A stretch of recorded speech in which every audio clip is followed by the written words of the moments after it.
প্রিয় দর্শক, স্বাগত জানাচ্ছি আগামীর বাংলাদেশ অনুষ্ঠানে। আশা করি আপনারা ভালো আছেন, সুস্থ আছেন। কাল 12ই ফেব্রুয়ারি জাতীয় সংসদ নির্বাচন এবং গণভোট। 1.5 দশক পর মানুষ ভোটের জন্য অধীর আগ্রহে অপেক্ষা করছে। মানুষের প্রত্যাশা, তাদের ভাবনা, এই সব বিষয় নিয়ে আজকে আমাদের আলোচনা। আজকে আমাদের সঙ্গে আলোচনায় রয়েছেন লেখক, রাজনৈতিক বিশ্লেষক জনাব আশরাফ কায়সার, রয়েছেন সিনিয়র সাংবাদিক এবং কলামিস্ট খাজা মাইনুদ্দিন। আপনাদের দুজনকেই স্বাগত জানাচ্ছি। আশরাফ কায়সার, রাজনীতি থেকে আপনি কখনোই দূরে ছিলেন না, যদিও রাজনৈতিক কর্মী নন। সাংবাদিকতা করেছেন, তারপর রাজনৈতিক বিশ্লেষণ করছেন, বই লিখেন। রাজনীতি কাছ থেকে দেখার আপনার সুযোগ হয়েছে। বিশেষ করে 5ই আগস্টের বছর দুয়েক আগে থেকে এবং এর পরে আমরা লক্ষ্য করেছি আপনার রাজনীতিটা খুব কাছ থেকে দেখার চেষ্টা করেছেন। এই যে 1.5 দশকের বেশি সময় ভোটাধিকার থেকে বঞ্চিত থাকার পর মানুষ আবার ভোট দেওয়ার সুযোগ পাচ্ছে, এই দীর্ঘ বিরতির পর ভোটারদের মনস্তত্ত্বকে আপনি কিভাবে ব্যাখ্যা করবেন? এবারের ভোট কিন্তু বাংলাদেশকে একটা জটিল জায়গায় দাঁড় করিয়েছে। এটি বিশ্লেষণ করা আমি মনে করি বেশ কঠিন। প্রথমত আপনার মাইন্ডসেট থেকে বেরোতে হবে। আমরা একটা পুরনো রাজনৈতিক বন্দোবস্তের মাইন্ডসেট ধারণ করি এবং যেখানে বড় দল, বড় নেতা এবং বড় বড় জনসভা এদের অতীতে গুরুত্ব পেত, আমরা অনেকেই কিন্তু সেই গুরুত্ব তাদেরকে এখনও দেই। আবার রাজনীতিতে ভেতরে একটা পরিবর্তনের সুর তৈরি হয়েছে এবং জুলাই অভ্যুত্থান আপনাকে সেই পরিবর্তনের সূত্রপাত ঘটিয়ে দিয়েছে। পরবর্তী 18 মাসে কে কি করলো, কে প্রশাসনে দখল করলো, কে চাঁদাবাজি করলো, কে দখলদারিত্ব করলো, এটিও একটি বিবেচনা। তারপরে হচ্ছে যে নির্বাচনী প্রচার অভিযান, আপনি কাদেরকে প্রার্থী করলেন, আপনি কি প্রতিশ্রুতি দিলেন এবং আপনার জনগণের সাথে সম্পর্কটি কী। আমি প্রায় বলে থাকি 17 বছরের কিন্তু কোনো রেফারেন্স আমাদের নাই, কেননা শেখ হাসিনা রাজনীতিকে হত্যা করে গেছে, নির্বাচনী ব্যবস্থাকে শেষ করে দিয়ে গেছে এবং মানুষের ভোটাধিকারকে চুরি করে পালিয়েছেন। এখন এই সমীকরণটি আমাদের নতুন করে বোঝার বিষয় রয়েছে যে রাজনীতিবিদ এবং জনগণের সমীকরণ, প্রশাসন এবং রাজনৈতিক দলের সমীকরণ এবং নির্বাচনী ব্যবস্থাপনায় আমরা যে প্রতিদ্বন্দ্বিতা এখন দেখছি এর সমীকরণটি কোথায়। আমার মনে হয় যে দেখুন, আমরা অনেকেই কোনো না কোনো দলের প্রতি হয়তো একটু অনুরক্ত থাকি এবং আমরা অনেকেই বোঝার চেষ্টা করি না মাঠের বাস্তবতা কি, নাকি আমরা যা চিন্তা করছি নিজেদের ভেতরে যে আলাপ করে এটাই বাস্তবতা মনে করছি। এই জায়গাটিতে আমার মনে হচ্ছে যে মানুষ পরিবর্তন খুঁজছে এবং এই পরিবর্তনের বিবেচনায় তার কাছে আবার ইম্পর্টেন্ট হচ্ছে যে কার কাছ থেকে সে সুশাসন পাবে, কার কাছ থেকে সে কিছুটা দুর্নীতি মুক্ত একটি শাসন পাবে, আবার নেতৃত্বের গুণাবলী আছে। সেই সঙ্গে আবার ধর্মীয় রাজনীতির একটা ভয়ের পরিবেশেরও ব্যাপার আছে, কেননা যারা ওই রাজনীতিটি করছেন তারা নারীদের ব্যাপারে কথা বলেছেন, তারা এক ধরনের পর্দা প্রথার কথা বলেছেন। আবার বড় দল, কথার কথা যে বিএনপির কথা বলছি, বিএনপির ব্যাপারেও একটা ভয়ের কারণ তৈরি হয়েছে, কেননা মনে হয়েছে যারা ক্ষমতায় না গিয়েই অনেকটা ক্ষমতায় যাওয়ার মতো করে আচরণ করছেন। কোনো বড় প্রার্থীর আচরণ কিন্তু নতুন রাজনীতির সাথে যাচ্ছে না। এই সব মিলিয়ে আমার ধারণা যে নির্বাচনে জনগণ ভোট প্রদানের সময় তার সিদ্ধান্তটি গ্রহণ করবেন। আরেকটা বিষয় আশরাফ কায়সার, সেটি হলো যে আপনি বলছিলেন পুরনো হিসাব মিলছে না। রাজনীতি তো মিলছেই না, মানে ভোটারদের জনমিতি কিন্তু পাল্টে গেছে।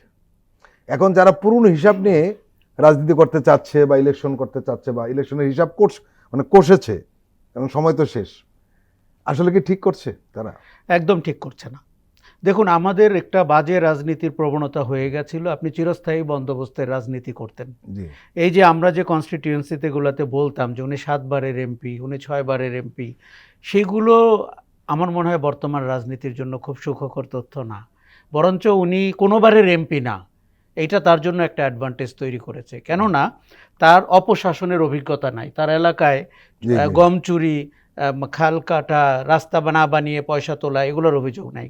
সেই তুলনায় কিন্তু একজন তরুণ নেতা বা একজন নতুন প্রার্থী কিন্তু অ্যাডভান্টেজ পাবেন। জি।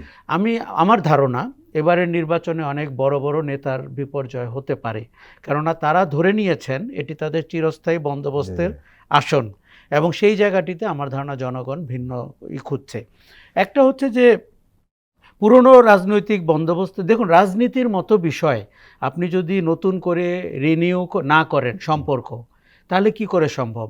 এটি তো সবচেয়ে মানে সচল হবে, ইস্যু ভিত্তিক হবে, আপনার ব্যক্তিত্ব হবে, আপনার আদর্শ হবে, আপনি কি করে সরকার গঠনের সময় ভূমিকা রাখবেন, দেশের আইন প্রণয়ন, এলাকার উন্নয়নকে কি করে ব্যালেন্স করবেন। এই জায়গাটি আমার ধারণা যে এবারে নতুনভাবে পরীক্ষার ভেতর দিয়ে রাজনীতিবিদদের যেতে হবে, এবং সেই জায়গাটিতে আমার ধারণা যে অনেকেই কিন্তু বেরিয়ে আসবেন যারা নতুন কথা বলছেন, যারা জনগণের সাথে সম্পর্কটি স্থাপন করতে পেরেছেন, এলাকাকে নতুন আলোতে দেখাতে শুরু করেছেন। খাজা মাইনুদ্দিন, আপনি মাঠের সাংবাদিক, দীর্ঘদিন কাজ করেছেন, এবং আমি জানি যে আপনি নির্বাচনের বিষয়ে খুব খোঁজ খবর রাখেন, নানান কিছু কাজও করেন আপনি এই বিষয়ে। এর মানে আপনার মাঠ পর্যায়ে খবরটা রয়েছে। সেটি হলো, আমরা যে জিনিসটা লক্ষ্য করছি, অনেকেই বলছেন যে এবারের নির্বাচনটা আবেগের চেয়ে হিসাব বেশি করছে ভোটাররা। সেখানে দল, মার্কা, সেগুলো কম গুরুত্ব পেয়ে যাচ্ছে আগের যে কোনো সময়ের তুলনায়।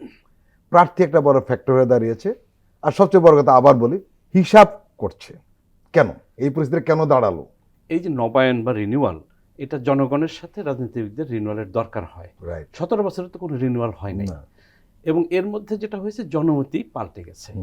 আপনি এই যে তর্ক বিতর্ক করছি রাজনৈতিক ধারায়, পুরনো মানসিকতায়, সমস্তটা পুরনো তথ্য, পুরনো ডেটার উপর ভিত্তি করে। আপনি 1991, 96, 2001, 2001-এর পরে রাজনৈতিক ডাটা কার্য আসলে আমাদের কাছে নাই। আমরা ওই মানসিকতা, ওই মেরুকরণ দিয়েই রাজনীতি এবং ভোটের ইকুয়েশনটা বোঝার চেষ্টা করছি। কিন্তু এর মধ্যে যে একটা বিশাল নতুন প্রজন্ম এসে গেছে, ওই সময় যারা ডমিন্যান্ট ছিলেন মানুষ হিসেবে, রাজনৈতিক প্লেয়ার হিসেবে, তারা তো প্রৌঢ় হয়ে গেছেন, কেউ কেউ বৃদ্ধ হয়ে গেছেন, ফলে তারা একভাবে দেখছেন। সুতরাং এখানে পরিবর্তন আসলে ঘটে গেছে। এবারের নির্বাচন একটা পরিবর্তনের নির্বাচন, এবং এবারের নির্বাচনের যদি কারো কোনো উত্থান হয়ে থাকে, এটা হচ্ছে সাধারণ মানুষের উত্থান হয়েছে। যে সবজি বিক্রেতা, যে রিক্সাওয়ালা, যে সাধারণ দোকানদার, যে গ্রামের কৃষক, যে গ্রামের শ্রমিক বা ট্রান্সপোর্ট ওয়ার্কার, কিংবা ধরেন মাদ্রাসার শিক্ষক, মাদ্রাসার ছাত্র, এই যে ধরনের সাধারণ মানুষ, এরা এক্সক্লুডেড ছিল সমাজ থেকে, অন্তর্ভুক্ত ছিল না।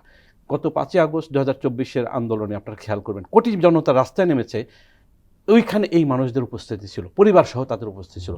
এই মানুষরা ভোটে নিজেদেরকে এখন অ্যাসার্ট করছে, এবং আমরা যে 3 জন বসে আছি, তারা যেহেতু ওই গ্রুপে বিলং করি না, আমরা অনেক সময় বুঝবও না যে বঞ্চিত মানুষ বা এক্সক্লুডেড মানুষ এবার তাদের অ্যাসার্ট করার সুযোগ পাচ্ছে এই ভোটে। সুতরাং এই ইকুয়েশন আমাদের অনেকখানি অজানা, ফলে একটা পরিবর্তনের সুর দেখা যাচ্ছে। তারা মার্কারতে প্রার্থীর চেহারাটা দেখছে, প্রার্থীর কথাবার্তা দেখছে, আচরণ দেখছে। আর যে পুরনো রাজনীতি নিয়ে এই ভোটাররা বা মানুষ অনেক একটা বিরক্ত ত্যক্ত ছিল, ওই যে পুরনো মানে শেখ হাসিনা, আমরা ধরে নাই পুরনো রাজনীতির প্রতিনিধিত্ব শেখ হাসিনা, ফেসটা শেখ হাসিনা। মানুষ তো শেখ হাসিনার ফেস আর দেখতে চাচ্ছে না, নতুন ফেস দেখতে চাচ্ছে। সেই নতুন ফেস হচ্ছে নতুন রাজনীতি। ওই যে প্রতিটা সিটে বা প্রতিটা আসনে মানুষ ক্যান্ডিডেটকে সে কিভাবে কথা বলে, নতুন কি বলছে, সেটা মানুষ মূল্যায়নের চেষ্টা করছে। এটা নতুন ধারারই একটা ইন্ডিকেশন। আশরাফ কাশেম, এই নির্বাচনে জনগণের কাছে ক্ষমতার প্রশ্নের চেয়ে হয়ে উঠেছে প্রত্যাশার প্রশ্ন, যেমন নিরাপত্তা, স্থিতিশীলতা, ভবিষ্যৎ নিয়ে আস্থা। এই যে মানুষের প্রত্যাশাটা, এটা রাজনীতিতে কিভাবে প্রভাব ফেলবে, মানে ভোটের রাজনীতিতে, নির্বাচনে? আমাদের যখন জাতীয় সংসদ নির্বাচন হয়, 300টি আসন কিন্তু 300টি বাংলাদেশ। কাজে আপনি যখন যে এলাকায়, আপনি খেয়াল করে দেখবেন এবারে যত স্থানীয় ইস্যু সামনে এসেছে, অতীতে আমরা কখনো এত স্থানীয় ইস্যু নিয়ে কথা বলতে দেখিনি। এখন আমাদের অনেক রাজনীতিবিদদের অভ্যাস হয়ে গেছে রেটোরিক্স বলার, বড় বড় লম্বা চূড়া বক্তৃতা দেওয়া এবং পার্লামেন্টে যাওয়া এবং এলাকায় তার একটা ভোট ব্যাংক তৈরি করে রাখা, সেখানে কিছু চাঁদাবাজ, টেম্পো স্ট্যান্ড, এগুলো ম্যানেজ করে সে আবার ইলেক্টেড হয়। আমার ধারণা এই সমীকরণটি ভেঙে গেছে। আপনাকে এলাকার, আপনি ওই ধরেন আজকে ধানমন্ডি বলি, মোহাম্মদপুর বলি, খিলগার বলি, তাদের স্থানীয় কিছু বিষয় নিয়ে আপনাকে কথা বলতে হচ্ছে। আচ্ছা, একটা জিনিস হচ্ছে যে কেন্দ্রীয় সরকারের যে ক্ষমতা, সেখানে যদি আমরা যাকে বিজয়ী করলাম, তারা যদি সরকার গঠন করে, এক ধরনের প্রত্যাশা তৈরি হলো। সে যদি বিরোধী দলেও থাকে, তারও কিন্তু জনগণের প্রত্যাশার দায় নিতে হবে। অতীতে আমরা একটা অদায়িত্বশীল বিরোধী দলের রাজনীতি করেছি, যে আমি বিরোধী দল, আমি কখনো প্রাসাদে ঢুকতে পারছি না এবং আমাকে ঢুকতে দেওয়া হচ্ছে না, ফলে আমি দেবদাস হয়ে ঘুরে বেড়াচ্ছি। ব্যাপারটা এবার কিন্তু মানুষ ওইভাবে মেনে নিতে চাচ্ছে না। আমরা ফাইনালি খাজা যেটি বলল যে জনগণ যখন ক্ষমতায়িত হয় সে কিন্তু চুলচেরা বিশ্লেষণ করতে পারে। তার চেয়ে বিচারক, বড় বিচারক কিন্তু এই মুহূর্তে রাজনীতিবিদ বা প্রার্থীরা নাই। কেননা তিনি 5ই অগাস্ট চোখের সামনে দেখেছেন, সন্তান হারিয়েছেন, নিকটজন হারিয়েছেন, পুলিশের গুলি খেয়েছেন। সেই মানুষটা 12 তারিখে ভোট দিচ্ছে। জনমিতির ধারণাটি এরকম যে প্রথমত 4 কোটি নতুন ভোটার 13 কোটির মধ্যে, তার মানে প্রায় 4.5 কোটি, 4.5 কোটি, প্রায় 12 কোটির মধ্যে, 12 কোটির মধ্যে প্রায় 35%, 40%-এর মতো, 40%-এর মতো হয়ে গেল। এক নারী ভোটার, এই যে আমরা অর্ধেকের বেশি, এই যে আমরা জুলাই আগস্টে নারীদেরকে যেভাবে রাস্তায় নেমে অংশগ্রহণ করতে দেখেছি, তার সন্তানকে এগিয়ে দিতে দেখেছি, তাদের বক্তব্য থাকবে না? কাজেই রাজনীতিবিদদের যে প্রথাগত চেহারা, তাদের যে আচার আচরণ, তাদের যে মানে পাওয়ার প্র্যাকটিস, মাসল প্র্যাকটিস, এটি এবারের নির্বাচনে আমার ধারণা চ্যালেঞ্জের মুখে পড়তে যাচ্ছে। সেই তুলনায় নতুন কথা বলতে পারা একটা মানুষের জন্য কিন্তু সুযোগ তৈরি হতে পারে। আর আপনি যেটি বলছিলেন যে আমরা স্থানীয় ইস্যুকে অ্যাড্রেস করে বা প্রত্যাশার জায়গাটিকে কি করে পূরণ করব, দেখুন প্রত্যাশা অনেক সময় আকাশচুম্বী হয়। আমাদের বর্তমান প্রত্যাশার অবস্থা, ওনারা মূলত অনেকটা নিরাপত্তা, স্থিতিশীলতা, ভবিষ্যৎটা কেমন হবে এইটুকুই, এত বড় প্রত্যাশা করছে না। একটা তো হচ্ছে যে দেশের নিরাপত্তা, জীবনযাপনের বিষয়, সেটি হয়তো সরকারের প্রতি তার, কিন্তু তার এলাকার নিরাপত্তা নিয়েও তো তার ইস্যু রয়েছে। সেখানে রাস্তায় হাঁটতে গেলে তাকে কি ফেস করতে হয়, সেখানে খাল দখল। আমি কিন্তু নিরাপত্তা বলতে আসলে রাষ্ট্রীয় নিরাপত্তার চেয়ে ব্যক্তি নিরাপত্তার কথা বলছি। আমার ধারণা এটা খুব ইম্পর্টেন্ট হবে। অতীতে আমরা দেখেছি যিনি এমপি হন তার মানে দলবল দিয়েই কিন্তু অনিরাপত্তাটি তৈরি হয়, কিন্তু এবারে মানুষের মুখে শুনছি তারা ওই মানুষগুলোকে চায় না যারা অনিরাপত্তার প্রতীক হয়ে ওঠেন। তারা নিরাপত্তা দিতে পারেন এরকম একটা পরিচ্ছন্ন মানুষকেও কিন্তু সামনে এগিয়ে দিতে পারে। খাজা মাইনুদ্দিন, সবচেয়ে যেটা আলোচিত হচ্ছে এবার নির্বাচনে, আলোচিত হয়েছেও, সেটি হলো মানুষ অনেকগুলো বিষয় হিসাব নিকাশ করছে, এটা যেমন ঠিক, কিন্তু সবচেয়ে বেশি হিসাবটা তারা তুল্যমূল্য বিচার করার চেষ্টা করছে গত 18 মাসে এই অন্তর্বর্তীকালীন সরকারের সময় রাজনৈতিক দলগুলোর আচরণ। এটা নির্বাচনে বড় ধরনের প্রভাব ফেলবে বলে অনেকেই মন্তব্য করেছেন। আপনি কি মনে করেন? এটা পুরনো ধারার যে রাজনীতি ছিল, সেখানে মানুষ রাজনৈতিক দল, নেতা, কর্মী, চামচা এদের কার্যক্রমকে চ্যালেঞ্জ করা তো বহু দূরের কথা, মূল্যায়ন করতে সাহস পেত না। কিন্তু গত 17 বা গত 2 দশকে এক ধরনের বিরাজনীতিকরণ হয়েছিল। এটা 111 থেকে শুরু হয়েছিল। বিরাজনীতিকরণ আসলে করা যায় না, সেটা প্রমাণ হচ্ছে অগাস্ট রেভলিউশন। তখন যে হয়েছে যে প্রজন্ম বলতো আই হেট পলিটিক্স, গত 2 বছরে সেই প্রজন্ম রাজনীতির প্রতি ব্যাপকভাবে আগ্রহী হয়েছে। সুতরাং এই হোল প্রজন্ম রাজনীতিকে, ক্যান্ডিডেটকে নতুন করে বিশ্লেষণ করছে, নতুন চিন্তা থেকে বিশ্লেষণ করছে। এইখানে ঝামেলাটা হয়ে গেছে। যারা ক্যান্ডিডেট আছেন তাদের একটা বড় অংশ পুরনো চিন্তা নিয়ে মাঠে নেমেছেন, পুরনো রাজনৈতিক আচরণ, রেটরিক, বাগাড়ম্বর, বক্তৃতা, জোরে কথা বলা, এগুলো করছেন, আর মানুষ হিসাব করছে অন্য কিছু। সেজন্য এটা একটা অনিবার্য, বলতে পারেন যে একটা ট্রানজিশনের জায়গা তৈরি হয়েছে। এখন এই উত্তরণটা 12 তারিখ যখন ভোট হবে রাত্রিবেলা। আপনি কি বলতে চাচ্ছেন যে নির্বাচনের ফলাফল অনেকটা অনিশ্চয়তা, কার পক্ষে যাবে কি পক্ষে যাবে আগে ভাগে বলার সুযোগ নেই? না, এটা অনিশ্চয়তা এই নির্বাচনের মানে ইতিবাচক, যে কোনো নির্বাচন ইতিবাচক নিঃসন্দেহে। হ্যাঁ, নির্বাচনটা হচ্ছে এটা মানে এটা একটা বড় ব্যাপার যে একটা নির্বাচন হচ্ছে শেষ পর্যন্ত। আশা করি সুষ্ঠু, অবাধ, পিসফুল নির্বাচন হবে। কিন্তু একই সাথে নির্বাচনী ফলাফলের আলোচনা যদি করেন, সেখানে অনিশ্চয়তা আছে। অনিশ্চয়তা মানে ফল ঘোষণা করা হবে না, ওই অনিশ্চয়তা না, ফলাফলে হয়তো আশ্চর্য হবার থাকবে আমাদের। জি, আশরাফ কায়সার, এবার নির্বাচনে একটা বড় ফ্যাক্টর হয়ে দাঁড়িয়েছে যেমন নারী ভোট, তরুণ ভোট এবং জুলাই গণঅভ্যুত্থানের জন আকাঙ্ক্ষা। এটা আরেকটা বিষয় এত বেশি সামনে আসছে, সেটা হলো সোশ্যাল মিডিয়া। এবং এই সোশ্যাল মিডিয়া, যে এটাকে বলা হচ্ছে ডিজিটাল পলিটিক্যাল সোশ্যালাইজেশন, যেটা বলা হয় এখন, কেউ কেউ এমনও বলছেন যে এটা 12 তারিখের নির্বাচনের অনেক হিসাব নিকাশ পাল্টে দিতে পারে, ভোটের হিসাব নিকাশ বা পাল্টে দেওয়ার মতো পরিস্থিতি তৈরি করেছে। আপনার কি মনে হয়? সোশ্যাল মিডিয়া সাংঘাতিক ভূমিকা রেখেছে এই নির্বাচনে এবং আগামীতেও মানে ফলাফলে আপনি সেটি দেখতে পাবেন। প্রথমত হচ্ছে যে সোশ্যাল মিডিয়ার এই দাপটের পরে আমাদের দেশে কিন্তু কোনো নির্বাচন হয়নি।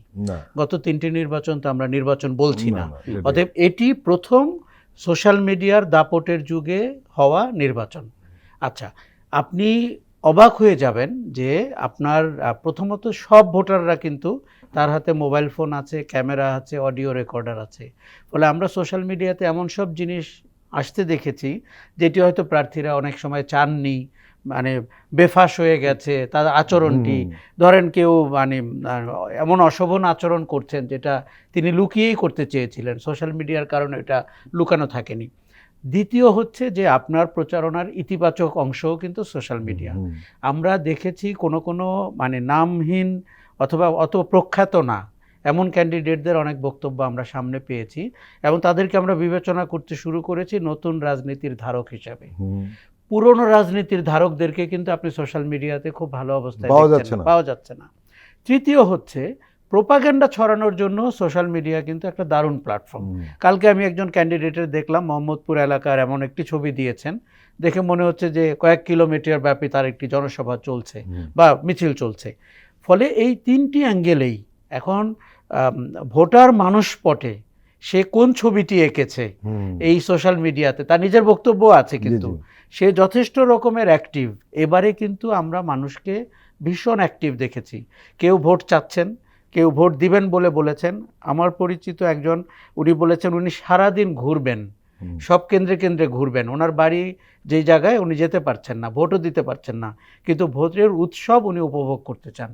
ফলে আমি কিন্তু অনেক প্রবাসীকে দেখেছি ঢাকায় এসছে, তারা সরাসরি ভোটে অংশ নিবে বলে। আমরা এই জায়গাটি দেখতে চেয়েছিলাম। আমার ধারণা যে আমাদেরকে কয়েকটা জিনিস মনে রাখতে হবে, যে একটা হচ্ছে ভোটের সবচেয়ে বড় সৌন্দর্য হচ্ছে অনিশ্চয়তা। আমি যদি প্রেডিক্ট করতে পারি এই ইলেকশনের রেজাল্ট কি হবে, তার মানে আমাদের আগ্রহ থাকে না। অতীতে তো ভয়ঙ্করভাবে প্রেডিক্টেবল ছিল, আপনি শুধু নাম্বারটি যোগ করতেন। অনিশ্চয়তাকে যেন আমরা গণতন্ত্রের সৌন্দর্য হিসাবেই মেনে নিই, এবং আপনার পছন্দের লোক নির্বাচিত নাও হতে পারে, কিন্তু আপনি তাকে মেনে নেন জনমতের প্রতিফলন হিসাবে। কাজেই এটি আমাদের গণতন্ত্রের একটি নতুন ধাপে নিয়ে যাবে এই নির্বাচন, এবং আমার মনে হয় সেই জায়গাটিতে সোশ্যাল মিডিয়ার রোল আমাদেরকে পরে আরও নতুন করে মূল্যায়ন করতে হবে। প্রিয় দর্শক, আমরা এখন একটি বিরতি নিচ্ছি, আপনারা আমাদের সঙ্গেই থাকুন।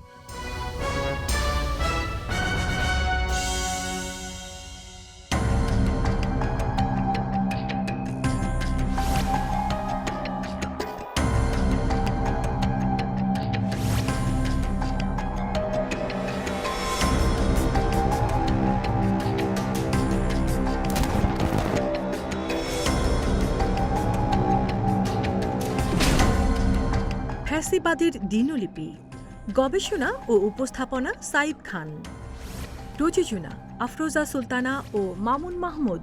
দেখবেন প্রতি রবি থেকে বৃহস্পতিবার সন্ধ্যা 7টায়।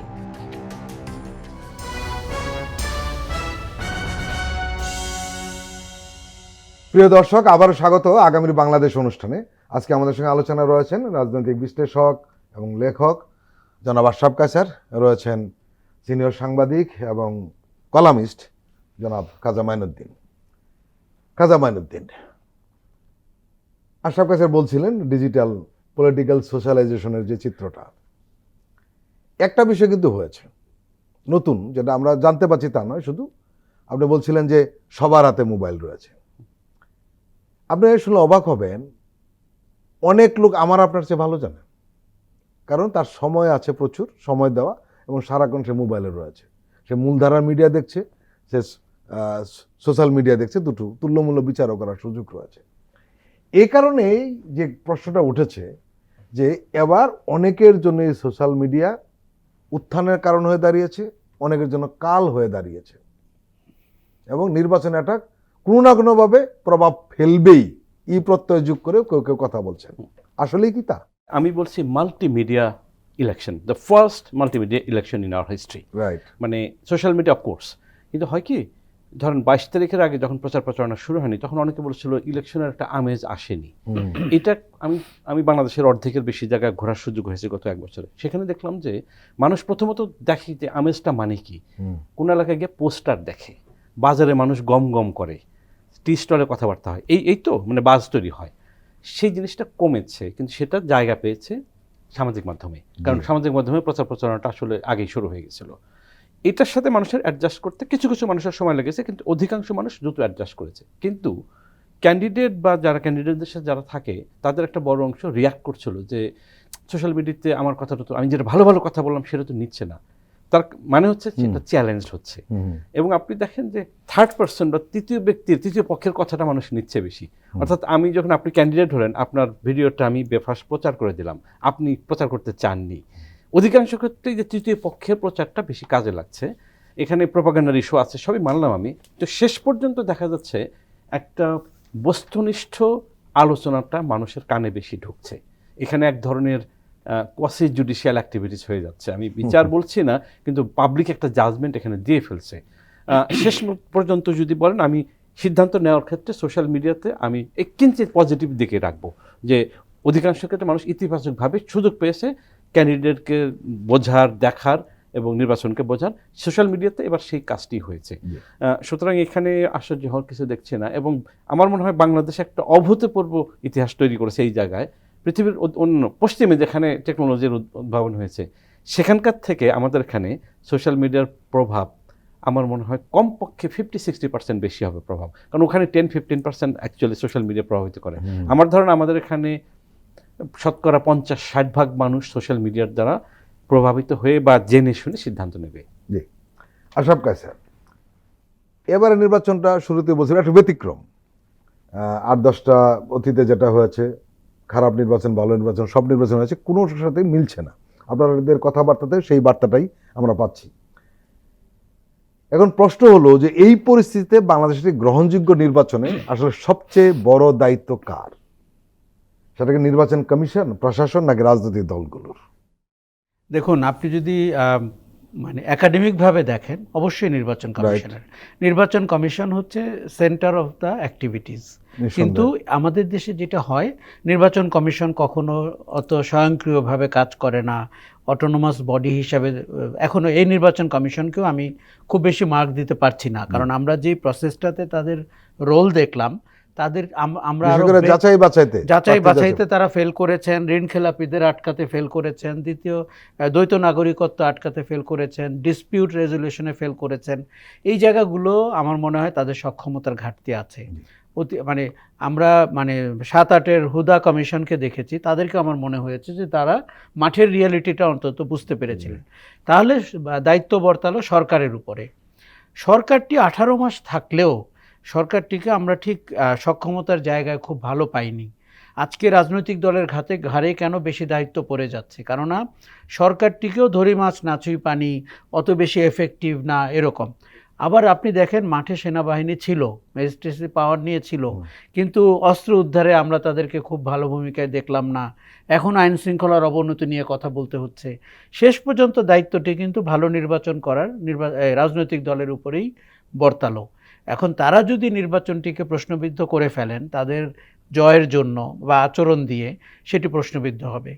কিন্তু তারা যদি মনে করেন যে এই নির্বাচনটি, দেখুন আপনার অন্তত 2টি মহল অপেক্ষা করছে নির্বাচনটিকে এখনও বানচাল করতে অথবা প্রশ্নবিদ্ধ করতে, এবং তারা অন্তর্ভুক্তিমূলক নির্বাচন না বলে বিশ্বের কাছে এটিকে প্রচার করতে, আওয়ামী লীগ এবং ভারতের ভূমিকা যদি আমরা দেখি।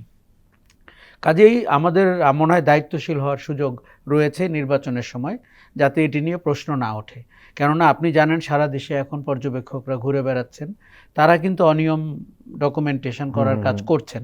কাজে রাজনৈতিক দলের উপরে আমি দায় বর্তাই বলে। এখানে তো আরেকটা প্রশ্ন আসতেই পারে, সেটি হলো যে রাজনৈতিক দলগুলো দায়িত্ব পালন না করলে কিন্তু ক্ষতিটা তাদেরই হবে, নির্বাচন কমিশনের হবে না, প্রশাসনের হবে না, সবচেয়ে বেশি ক্ষতিগ্রস্ত তারা হবে নিশ্চিতভাবেই। আরেকটা জিনিস আপনাকে বলি, আওয়ামী লীগ তো একটা বড় দল এবং দুঃশাসন করেছে, অপশাসন করেছে, লোকজন পালিয়ে গেছে, কিন্তু তাদের ভোট তো রয়েছে। ধরেন বাংলাদেশে 20-25% ভোট আমার ধারণা এখনো আওয়ামী লীগের। আরেকটা বিষয় হলো ভোটের না, যারা তাদের সুবিধাভোগী ছিল তারা খুবই সক্রিয়। তারা সক্রিয়, এবং প্রথমত আওয়ামী লীগ একটা স্ট্রং দল ছিল, দ্বিতীয়ত 15 বছরের সুবিধাভোগী একটি ক্লাস তারা তৈরি করে গেছে, অর্থ, অস্ত্র, বিত্ত, প্রভাব এইসব দিয়ে। সেই বাংলাদেশে আর কোনো দল এই 15 বছরে তো অপারেট করতে পারেনি। কাজেই এই দলের লোকজনকে আপনি কে কতটুকু নিতে পারবে? এখন যদি ধরেন রাজনৈতিক দলগুলো ওই প্রতিযোগিতায় অবতীর্ণ হয়ে তারা খেলার নিয়মকানুন ভুলে যান এবং নির্বাচনটিকে প্রশ্নবিদ্ধ করেন, আমি তাদেরকে লোভী না হতে অনুরোধ করব। কেননা ওই ভোটাররা ভোট দিক, তারা যাকেই দিক, কিন্তু সেটি পাওয়ার জন্য আপনি এমন কোনো আচরণে যাবেন না যেটি নির্বাচনকে প্রশ্নবিদ্ধ করে ফেলবে। কাজা মাইনুদ্দিন, কালকের ভোটে গুরুত্বপূর্ণ বিষয় কি হওয়া উচিত, ভোটের ফল না ভোটের প্রক্রিয়া? জনগণের অংশগ্রহণ, যত বেশি মানুষ এর অংশগ্রহণ মানে করবে- ভোটের প্রক্রিয়া। ভোটের প্রক্রিয়া এবং ভোটের জি, জি। স্বতঃস্ফূর্ত অংশগ্রহণ। আমি আগের আলোচনার ধারাবাহিকতা দু একটা প্রশ্ন তুলি। জি। একটা হচ্ছে যে এই যে প্রশ্ন তোলার সুযোগ, একটা হচ্ছে সাম্প্রতিক যে কথাবার্তা হচ্ছে ইঞ্জিনিয়ারিং কথাগুলো বলা জি, জি। হচ্ছে। ইঞ্জিনিয়ারিং শব্দটি আসলে ক্লিয়ার করা উচিত রাজনৈতিক দলগুলোর। ইঞ্জিনিয়ারিং বলতে কি বোঝাচ্ছে? ভোটের লাইনে যদি অনেক বেশি মানুষ থাকে, সেটাকে কি আপনি ইঞ্জিনিয়ারিং বলবেন? মানুষ তো পার্টিসিপেট করছে। এই রাজনৈতিক দলগুলো দয়া করে জন্য এই কাজটি না করেন। জিততে হবে ভালো কথা, জনগণের সমর্থন নিয়ে জিততে হবে। জি। আপনি কম জনগণ এনে আপনার পক্ষের লোক এনে অন্যদেরকে ভোট দিতে দেবেন না, তাহলে তো ইমিডিয়েটলি প্রশ্ন উঠবে তাহলে শেখ হাসিনার অপরাধ কোথায় ছিল? সে তো এইরকম নির্বাচনী করতে চেয়েছে। আরেকটা গত 18 মাসে চালু হওয়া একটি শব্দ, অপব্যবহৃত শব্দ, মব। মানে আন্দোলন হলেও মব, ডাকাতি হলেও মব, জনসভা হলেও মব, প্রকৃত মব হলেও মব। এই যে মব এক্সপার্ট সারা বাংলাদেশে ছড়িয়ে গেছে, এই যে মবের আলোচনাটা যেন দয়া করে কম হয় ইলেকশনে। এবং এখানে যত কম্পিটিটিভ ইলেকশনের একটা ভালো দিক আছে, this A beauty of democracy. এখানে কম্পিটিটিভ মানে পিসফুল হতে বাধ্য করবে, যাতে মানুষ বেশি করে আসে। সে বেশি করে আসলে মানুষও যেরকম দায়িত্ব নিয়ে ভোট দিল, আমার ধারণা রাজনৈতিক দলগুলোর ওইখান থেকে নির্বাচনের ফলাফল মানার প্রক্রিয়া শুরু হবে 12 তারিখ দুপুর 12টা থেকেই। যাতে যে এত মানুষ আসে অত্যন্ত ভালো কথা, মানুষ ভোট দিতে পারছে। প্রথম আনন্দের বিষয় হচ্ছে মানুষ 2 দশক পর ভোট দিতে পারছে এবং তাদের প্রতিনিধি নির্বাচন করছে। এটা তো মানুষের এবং দেশের জন্য বড় আনন্দের ব্যাপার। সেখানে রাজনৈতিক দল যে কয়টা সিট পান, তারপরে পরবর্তী রাজনীতি করার একটা সুযোগ থাকছে সবার জন্য। সেই জন্য আমার মনে হয় যে এটা কালেকটিভ রেসপন্সিবিলিটি তৈরি হয়েছে এই ভোটের ফলাফল মেনে এবং বাংলাদেশকে আগিয়ে নেওয়ার।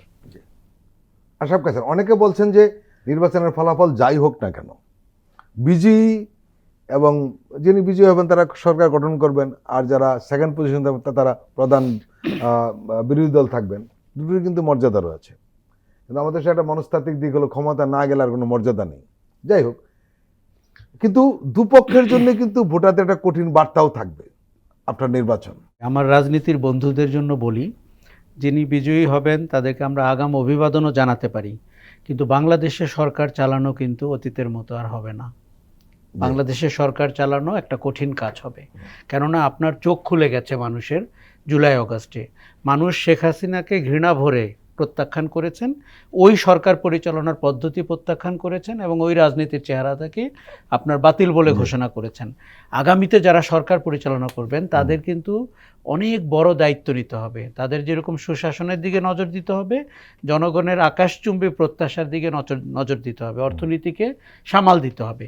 কাজেই সরকার গঠন করলাম এবং আমি বেপরোয়া হয়ে গেলাম, আমাকে আর কেউ দেখভাল করলো না, আমি আবার 5 বছর পরে ইলেক্টেড হব, এই বন্দোবস্তের রাজনীতি কিন্তু হবে না। বরং আমি বলবো যে আমি সত্যিই চাই যারা ইলেক্টেড হয়েছে তারা যেন 5 বছরের মেয়াদ পূর্ণ করতে পারেন। কেননা প্রচুর আনফোরসিন ইস্যু আছে যেটা তাদেরকে ডিল করতে হবে। আচ্ছা, এবার যারা দ্বিতীয় মানে বিরোধী দল হবেন তাদের ব্যাপারে বলি, আপনি যদি জুলাই সনদ মানেন, এইবার বিরোধী দলের যে স্ট্যাটাস তৈরি হবে সেই স্ট্যাটাস বাংলাদেশ 54 বছরে দেখে নাই। আপনি সংসদে পাবেন, আপনি ডেপুটি স্পিকার হবেন, আপনি অন্তত 4-5টি সংসদীয় কমিটির প্রধান হবেন, আপার হাউসে আপনি প্রতিনিধিত্ব থাকবে, আপনি কার্যত ছায়া সংসদ হিসাবে, ছায়া সরকার হিসাবে অপারেট করতে পারবেন। আমরা কিন্তু চাই, দেখুন রাজনৈতিক দলগুলো পছন্দ করে না তাদেরকে নিয়ম কানুনের কথা বললে, কিন্তু এই নিয়ম কানুন তাদের ভালোর জন্য। বেপরোয়া রাজনীতি কিন্তু তাদেরকে 2007-এ কোথায় ফেলেছিল আমরা দেখেছি। কাজেই এই জায়গাটিতে আমার মনে হয় দুটি পক্ষেরই দারুণভাবে কাজ করার এবং 5 বছরে, এবং আমরা সত্যি এরকম একটি গণতান্ত্রিক শাসন দেখতে চাই। আগামী 5 বছর পরে যেন বিরোধী দলকে মানুষ মনে করে যে যোগ্য হয়ে উঠেছে এবং তাদের সরকার পরিচালনার ভঙ্গি আমরা দেখতে চাই। এই জায়গাটিতে দেখুন কেন বলছি, গত 18 মাসে কিন্তু রাজনৈতিক দলগুলো খুব বেশি ম্যাচিওর আচরণ করতে পারেনি। আমরা যেই আকাঙ্ক্ষা নিয়ে আওয়ামী লীগ ব্যতীত একটি গণতান্ত্রিক অবস্থায় দেশকে দেখতে চেয়েছিলাম, সেই জায়গাটিতে কিন্তু আমরা তাদেরকে অনেক সময় পাইনি। এই যে নতুন পর্যায়টি তৈরি হচ্ছে 12 তারিখের পরে, এটি আমরা গভীরভাবে পর্যবেক্ষণ করব, তারা তার জন্য যোগ্য কিনা। খাজা মাইনুদ্দিন, আপনি ভালো মন্দ দুই ধরনের নির্বাচন কভার করেছেন। আমরা কাছে আমরা জানতে চাইব যে অতীতের যে কোনো নির্বাচনের চেয়ে এবার নির্বাচন আলাদা কেন আপনার দৃষ্টিতে? আলাদা অনেকগুলো কারণে। একটা হচ্ছে অনেক বছর পর ফ্রি অ্যান্ড ফেয়ার ইলেকশন হচ্ছে। এখানে ফ্যাসিস্ট পার্টি যেটা, সেই পার্টিটাই ইলেকশনে পার্টিসিপেট করতে পারছে না। ইতিহাসের প্রথম মাল্টিমিডিয়া নির্বাচন, এবং এখানে রাজনীতির ধরনে অনেক পরিবর্তন আসছে। এখানে নারীদের ভয়েস অনেক বেশি বেড়ে গেছে। এখানে সর্বশেষ এবং সবচেয়ে ইম্পর্টেন্ট আমি মনে করি, একটা বিশাল তরুণ প্রজন্ম এখানে ভোট দিবে। সুতরাং এই ইলেকশনটা স্মরণীয় হয়ে থাকবে শুধু ফলাফলের জন্য না, এই ইলেকশনটা একটা ট্রেন্ড সেটিং ইলেকশন হবে। আগামী রাজনীতির ধারাটা ঠিক করে দেবে এইবারের ইলেকশনটা, এই আগামীকালকে যে ইলেকশন হচ্ছে। সুতরাং এইটা মানুষ স্মরণ করবে নানা কারণে।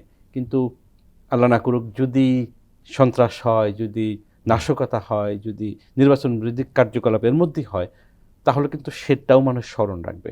আশা করি সেদিকে বাংলাদেশ যাবে না।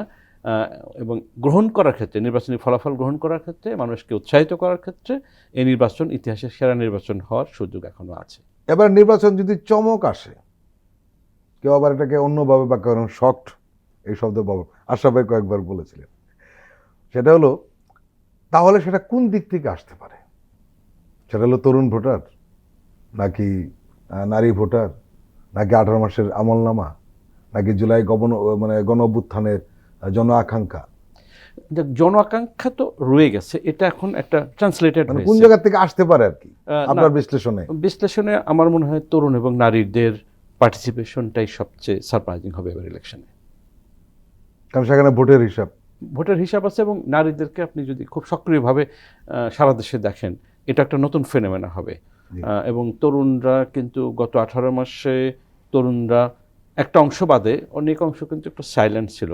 আমার মনে হয় না নির্বাচনের দিন তারা খুব একটা সাইলেন্ট থাকবে, তারা ভোট দিতে যাবে ব্যাপকভাবে। আশরাফ স্যার, আমাদের দেশে যে দীর্ঘদিন ধরে একটা চর্চা আসছে, সেটি হলো যে নির্বাচনে যে হেরে যায় সে একটা খোদ বের করে। স্থূল নির্বাচন, সূক্ষ্ম নির্বাচন, এই শব্দ অনেক আমরা শুনেছি, অনেকবার শুনেছি। যখন মোটামুটি ফেয়ার হয়েছে বা ফেয়ারই হয়েছে তখনও কিন্তু শুনেছি। কিন্তু এবার কি সেই সুযোগটা পাবে রাজনৈতিক দলগুলো? গ্রহণ করবে মানুষ?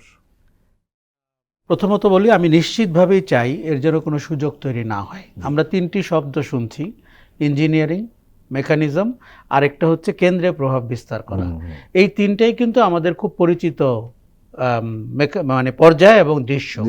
ধরেন আওয়ামী লীগের সবগুলো ইলেকশনে আমি ভোট কেন্দ্রে পর্যন্ত যাওয়ার চেষ্টা করেছি এবং দৃশ্যগুলো আমি দেখেছি। এবারে যেন প্রশাসনের কোনো রোল আমরা কোথাও, দেখুন প্রশাসন যদি ভেবে থাকে সে রোল প্লে করবে এবং সেটা মানুষ জানবে না, এই বোকার স্বর্গে বাংলাদেশ না, এখন আর নেই। কাজেই আমরা পরিষ্কার দেখতে চাই যে 12 তারিখের নায়ক যেন বাংলাদেশের জনগণ হয়, ভোটাররা যেন হয়। আমরা সবাই তার যোগাড় যন্ত্রের সঙ্গী। আপনি কেন্দ্রটি খোলা রাখবেন, সে আসবে, সে ভোট দিবে। এবং আজকে কিন্তু বা 12 তারিখে কিন্তু সত্যিকার অর্থেই, আপনি একটু আগে খাজা মাইনুদ্দিনকে জিজ্ঞেস করছিলেন যে নতুনত্বটা কি, আমার ধারণা পরিবর্তনের আকাঙ্ক্ষা এই নির্বাচনকে প্রভাব বিস্তার করবে। কারণ সে পরিবর্তন চাচ্ছে, সে রাজনীতির পরিবর্তন চায়, শাসন ক্ষমতার পরিবর্তন চায়, সে জনগণের কাছে জনগণ এবং রাজনীতিবিদের সম্পর্কের পরিবর্তন চায়। এখন কিন্তু এটা হচ্ছে চাপিয়ে দেওয়া একটা সম্পর্ক, সে একটা ইকুয়াল ফুটিংয়ে দাঁড়াতে চায়, সম অবস্থানে চোখের দিকে তাকিয়ে কথা বলতে চায়। পরিবর্তনের আকাঙ্ক্ষা, আর জনগণ ড্রাইভিং সিটে থাকবে এই নির্বাচনে, ভোটাররা ড্রাইভিং সিটে থাকবে, এরকম একটি পরিবেশ কিন্তু এই নির্বাচনে আমরা দেখতে চাই। আচ্ছা, যদি সেটি 12 তারিখে নিশ্চিত করা যায়, কোনো দলের উচিত হবে না সূক্ষ্ম কারচুপি, স্থূল কারচুপি, মনগড়া কারচুপি, কোনো কিছুকে ইঞ্জিনিয়ারিং, মেকানিজম এইসব বলতে। দেখুন, রাজনীতিবিদরা আরেকটা বড় ভুল করেন, মানুষের রায়কে অশ্রদ্ধা করেন।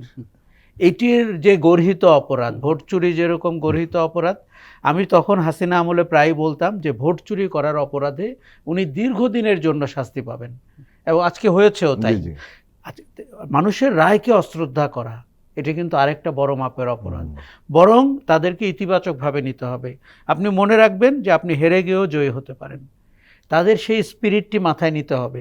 তার জন্য 5 বছর কোনো সময়ই না, বরঞ্চ তার আগেও মিড টার্ম ইলেকশন হতে পারে, কত কিছু হতে পারে। আমরা কেন ধরে নেই যে এই রায় চূড়ান্ত রায়? এই রায় সবসময় পরিবর্তনশীল। যাকে আমরা সরকারে পাঠিয়েছি তাই সে হয়তো 2 বছরের মধ্যে ভিলেন হয়ে গেল, দল হিসাবে কিংবা ব্যক্তি হিসাবে। কাজেই রাজনীতিবিদদেরকে ধৈর্য ধরতে হবে, জনগণের সাথে সম্পর্কটি নবায়নের চেষ্টা করতে হবে, আর সমমর্যাদায় মানুষকে দেখার চর্চা করতে হবে, এবং অযথা অভিযোগ করে নির্বাচনকে বিতর্কিত করা যাবে না। আমাদের মধ্যে অনেকেরই কিন্তু অভিযোগ রয়েছে নিজের বেনিফিটের জন্য পুরো প্রক্রিয়াটিকে বিতর্কিত করে ফেলার। এবার এই জায়গায় যেন কেউ যেতে না পারে, সেটির জন্য আমার মনে হয় সতর্ক থাকা দরকার। খাজা মাইনুদ্দিন, আপনি নিশ্চয়ই জানেন যে কেন্দ্র দখলের একটা প্রবণতা আমরা অতীতে লক্ষ্য করেছি। সেখানে মূলত পেশি শক্তি, আমরা যতটুকু জানি, আপনি হয়তো জানেন, সেটি হলো যে বিভিন্ন কেন্দ্রে আইন শৃঙ্খলা বাহিনী, সেনাবাহিনী সহ তারা গিয়ে কিন্তু সেই কেন্দ্রগুলোর যারা দায়িত্বে রয়েছেন, পুলিং অফিসার বলে, তাদের কিন্তু পরিষ্কার বলে এসেছেন যে আপনারা এখানে চমৎকার একটা উৎসবমুখর পরিবেশ রাখবেন, হ্যাঁ, একটু সাজাবেন, মানুষ যাতে এসে বুঝে যে একটা ভোট হচ্ছে উৎসবমুখর, এবং এখানে কাউকে তোয়াক্কা করার দরকার নেই, সে যত বড় রাজনৈতিক দল হোক, যত নেতাই হোক না কেন। এই সাহসটা তারা দিয়েছেন। এটা একটা দিক কেন্দ্র দখলের ব্যাপারে। আরেকটা দিক হলো নতুন আরপিওতে এটা এসছে যে নির্বাচন কমিশন কিন্তু ওই কাজটা করতে পারেন, যে কোনো একটা নির্বাচনী আসনে 2টি কেন্দ্র ঝামেলা হলো, উনি ইচ্ছা করলে টোটাল আসনটাতেই নির্বাচন বাতিল করে দিতে পারবেন, যেটা আগে ছিল না। এর মানে হলো যে এখানে এক ধরনের চাপে থাকবে তারা যারা কেন্দ্র দখল করতে চায়, কিন্তু এরপরও কিন্তু কেন্দ্র দখলের প্রবণতা কমেনি। কিন্তু এবার কি তারা সেটা সমর্থক হবে? আর আরেকটা কিন্তু রয়েছে, সেটা হলো যে আশরাফ কাছে বলছিলেন যে মানুষের ভোটারদের মনস্তত্ত্ব বদলে গেছে। শুরুতে উনি বলছিলেন প্রতিবাদ করাটা শিখেছে, যে একজন কেন্দ্র দখল করলে মেনে নিয়ে পালিয়ে যাবে বা সরে যাবে, সেই পরিবেশটাও কিন্তু নেই। কি বলবেন সব মিলিয়ে? সুবিধাবাদী রাজনৈতিক কর্মীরা কেন্দ্র দখলের মানসিকতা রাখবে, এতে আমি অবাক হওয়ার কিছু দেখছি না। আমাদের বুদ্ধি হওয়ার পর থেকে হোসেন মোহাম্মদ এরশাদের স্বৈরাচারী আমলের নির্বাচনও দেখেছি, সেখানে কেন্দ্র দখল হতো। সেখানেও আমরা দেখেছি মাস্তানরা বলেছে প্রশাসন পক্ষে আছে, তো প্রশাসন পক্ষে না থাকলে কোনো মাস্তানি কাজ করে না। বড় মাস্তান আমরা দেখি না এই পৃথিবীতে যে প্রশাসনের সাপোর্ট ছাড়া করে। সবসময় প্রশাসনের সাপোর্টে মাস্টাররা কেন্দ্র দখল করেছে, তার মানে প্রশাসন এটা চেয়েছে।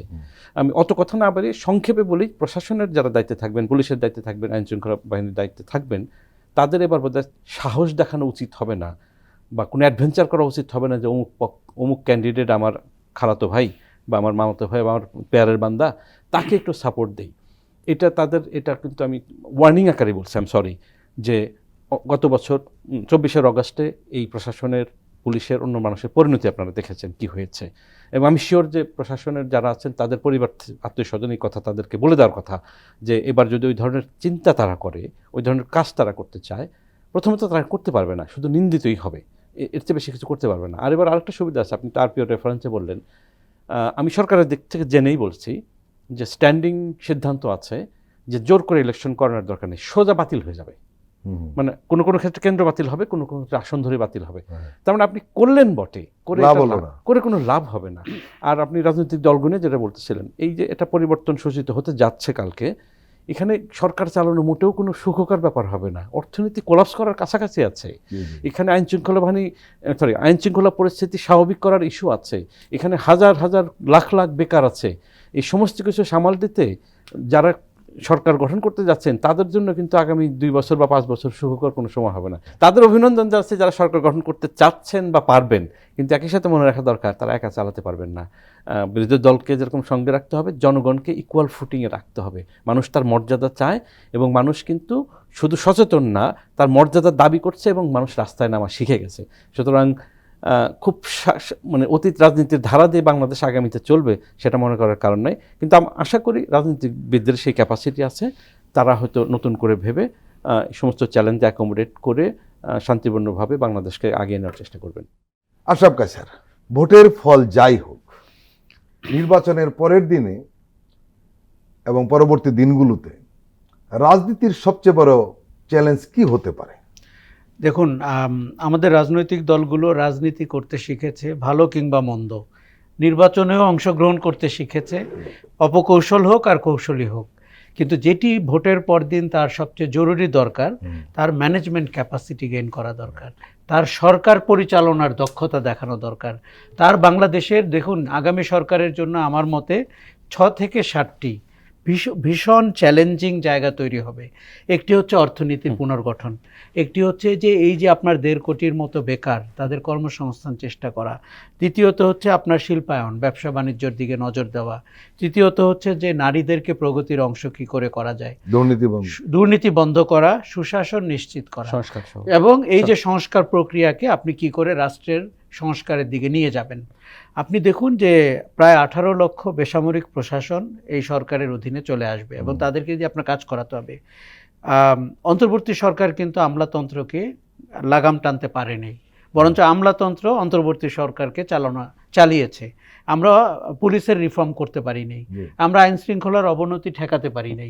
এর প্রত্যেকটা জিনিস, এমনকি আপনি যে চিটাগং পোর্টে ডিপি ওয়ার্ল্ডের সাথে চুক্তি করতে গেছিল, যেটি করতে পারলো না, সেটিও আপনার নতুন সরকারের ঘাড়ে এসে পড়বে।